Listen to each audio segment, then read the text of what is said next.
let's talk a little bit more about this Bradley Beal thing since the news just broke. So Shams reporting Beal agreed to a buyout with the Suns. He's going to sign with the Clippers on a 2-year, $11 million deal with a player option.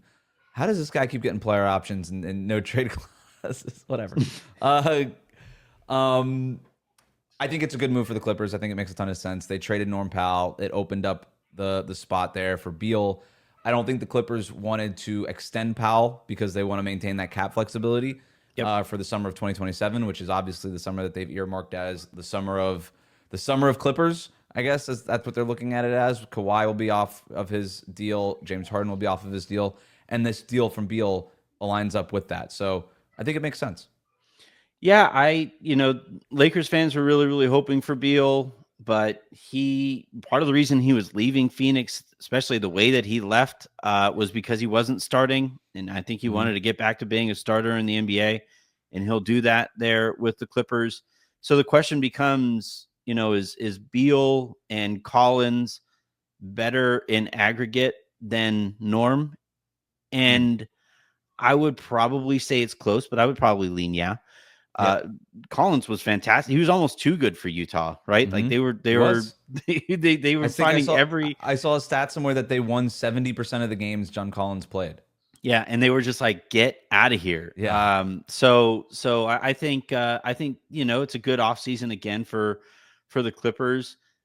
And if you're getting Beal for like if you're getting Beal for $5 or $6 million a year, that's very different than $53 million a year with a no trade clause. I mean, this is a guy who, before Phoenix tried to make him as miserable as they possibly could, was averaging almost 19 points per game on 40% shooting almost from 3-point range. I mean, that's a useful player playing alongside guys like Harden and Kawhi who can set him up. Yeah, and I honestly think that situations really matter a lot more than we give them credit for. I agree. And that Phoenix team was a great 2K team. Like that was if you could turn off team chemistry, that team would have been really good. But here with the Clippers, he now, has heard everything that everybody, especially in Phoenix, has had to say about him. And he now gets to, be set up by James Harden and operate off of the ball when Kawhi is in isolation.